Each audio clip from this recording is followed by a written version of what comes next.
Go to the US, my panel to discuss it all, Sky News contributor Kosha Gada and the past chair of the Parliament's Foreign Affairs and Defence Committee, the wonderful Labor man, good man, old Labor, Michael Danby. Well, 2 weeks to go until the US election. Polls are tight, but Donald Trump continues to gain ground. It's clear, as I said earlier, momentum is with him. In a recent Fox News poll of likely voters, he's drawn ahead of Kamala Harris. Trump's viral appearance at the Pennsylvania McDonald's has drawn a lot of attention to the battle to win over the working class voters, and he's got the campaign focus that every candidate wants in the last dying days of the race. It's all about Donald Trump.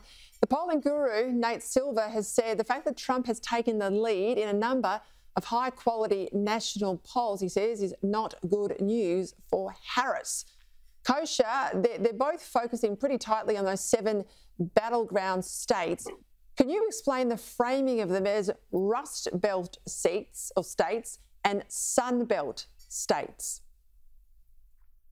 Yeah, so this election is going to come down to these 7 battleground states that we talk about. At 3 of them, Michigan, Wisconsin, and Pennsylvania, are the Rust Belt states that earned that moniker because they basically were the bastions of manufacturing, like the biggest manufacturing base in the Western Hemisphere. And over the last 40 years have been hollowed out. There's lots of older white working class voters there that remember those times, are angry with the different economic leadership and decisions that have been made over the years.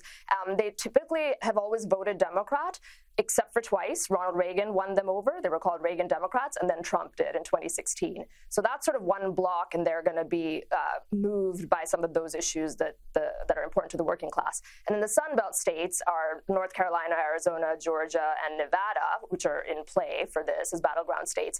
That name is more just because of the weather. They're actually all quite different, but what they share in common is a lot of them are border states, 3 of them, and so the immigration issue is really hitting close to home for them and has been for some time. And they've also undergone a big demographic shift in the last 40 years with lots of Hispanics that have come in and the issues that pertain to them. So all of the issues that resonate with those 2 things are what you're going to see the campaigns really focus in on and hone in on in these last 2 weeks to go. Michael, I mentioned there that you're the old Labor man, and I mean that not disparagingly, because old Labor used to be the party of the working class that understood the battle, that could read the electorate. Not so the Keir Starmer party in the UK, not so the Democrats anymore, and I have to say not so the Albanese party in Canberra. So who do you think is winning the fight for the working class? Well, after the 2022 congressional results, Peter and Kosha, we have to be very cautious in our estimates.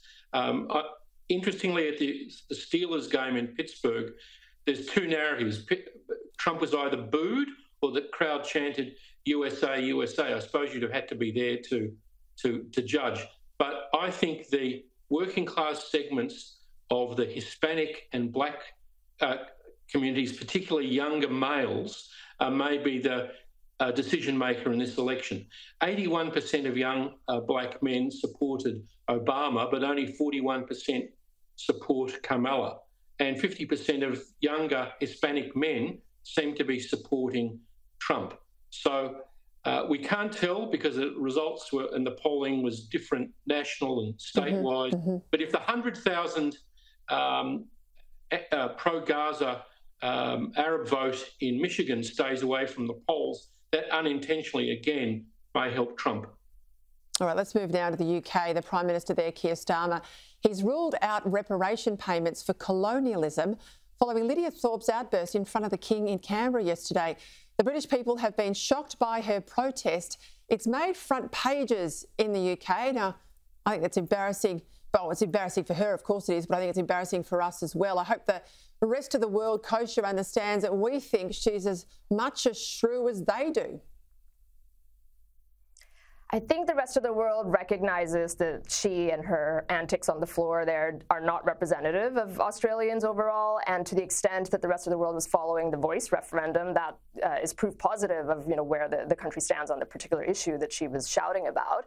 Unfortunately, I also think the rest of the world probably recognizes something familiar here, that there is this sort of internal battle going on in Australia, much as it is in other liberal democracies, US, UK, where there is this faction of people that are just guided by by racial and ethnic-based groupings and preferential treatment and affirmative action, versions thereof, rather than nationalism and unity at the nation level and the democratic ideals that these countries were faced with.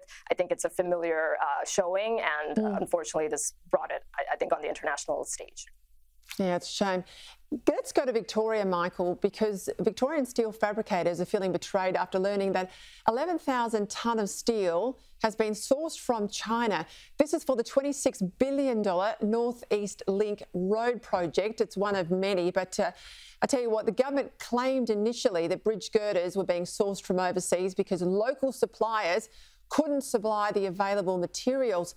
However, the CEO of Weld Australia, he slammed that as an excuse. He says that cost cutting, because they've blown out the budget, is the real reason that it's being built with imported Chinese steel. Now, we know Daniel Andrews has set himself up a company. He's out there making money from his Chinese connections. It's a Chinese-linked company. I don't know, but I smell a rat. Maybe this Belt and Road that we were told was gone is actually happening by stealth anyway. Where is the leadership of the metal workers and Australian Workers Union in this? This is a disgrace to them. This is an abrogation of their members' working ability. This is sourced. We had train carriages sourced in Beijing rather than Bendigo. This is the socialist left, Peter and Kosha. They don't care that we have these windmills being built by Chinese slave labour, by Uyghurs, etc. You have to care about these kind of things, because otherwise you'll have China undercut us in all of these products. There's an already broke Victorian government to the lowest common denominator. My brother-in-law tells me that the last screw manufacturer, very famous company, is going out of business by the end of the year in Victoria, and all screws in Australia are going to be supplied from China. It's insane. I mean, we won't be able to provide screws. I mean, didn't we learn from the pharmaceutical issues during the COVID crisis? You're not wrong. I'll have to leave it there. Coach, just before we go, what are you watching for in the next last 2 weeks in the US election? I just think you're going to see more retail politics by the candidates, and it's going to be close, but the momentum is certainly in Trump's favor. All right, we'll watch it closely. Thank you both for your time. See you next week.